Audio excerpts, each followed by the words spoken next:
Howdy, this is Jim Richter, and I'm glad to be back doing a instructional video for you. I've been on hiatus this summer due to my kids being at home, and hopefully I can do more of this and complete my solo album too this coming fall. Today I'm going to talk about Hendrix on the mandolin, and in particular Wind Cries Mary. I've received a lot of emails asking about some instruction for this. I'm flattered that people like my approach and like this particular song. It ain't rocket science, and hopefully I'll show you how I went about arranging it, and after a good day's work you'll be playing it too, because it ain't that hard. I've been playing guitar, electric guitar, for 25 years, and way back in the beginning I loved Hendrix and studied Hendrix quite a bit. I can't say that I am any type of authority on Hendrix's playing. There are people who play much better and know much more than me. What I was concerned with was really understanding the sound of Hendrix, how he accomplished his particular sound, and went about putting his tunes together. And that meant studying chord shapes, how he did ornaments to those chord shapes, how he connected chords. The thing with Hendrix that interests me most is really the chordal aspect of things. How he was able to piece together these chords and produce something that really, I think, extended beyond the guitar. I listen to Hendrix and I hear a whole orchestra playing. There are very few electric rock guitarists that do that for me. Now in jazz it gets a little bit different. But another one who did it for me was Jimmy Page. Those guys, to me, it's like they're playing pure music. They're almost like pianists on the guitar. It isn't very cliched, just very exciting. The chord tones that are chosen, the way open notes reverberate against interesting chord inversions and the like, just wonderful.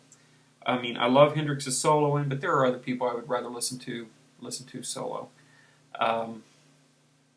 But man, writing a song, writing a piece of music, you can't beat Hendrix for that type of music. So when I go to put these on mandolin, what I'm more concerned with is getting the sound. I'm not interested about note for note, but again, I'm also not doing a pick-it-on bluegrass type thing. I am not in any means taking rock songs and trying to bluegrass them.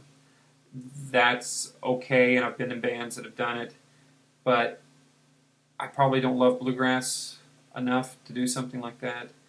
And besides that, I love the rock stuff, and I love the way that it was originally done.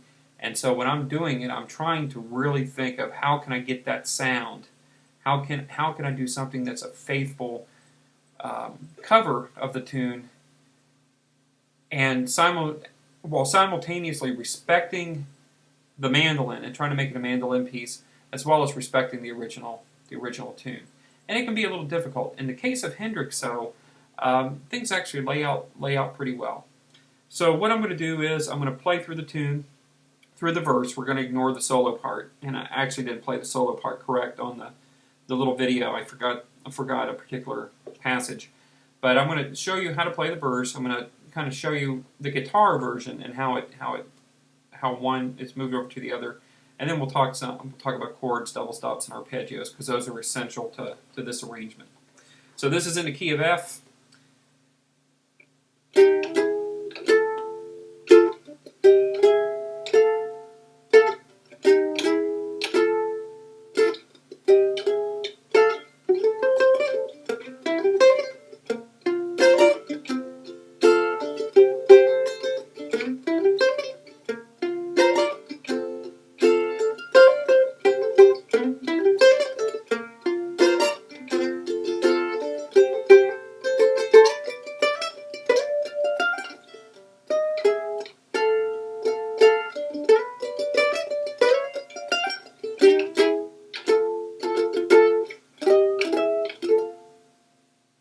Some little fumbles in there, but pretty much the tune. Let me tell you the chords. It's in the key of F, and it's pretty much a 1-4-5 song, meaning that it's got F, B flat, and C, and there is a 2 in it, which is the G. So it starts from the 5, so it's actually kind of reversed. It's 5, 4, 1 is the progression. So you've got C. So from the head, it goes E flat, E, F, E flat, E, F. And then there's this riff. And then the chords are C, B flat, F, C, B flat, F, C, B flat, F, G, B flat, E flat, E, F. So that's the tune. So let me play it on guitar, and then I'll show you how one is kind of connected to the other.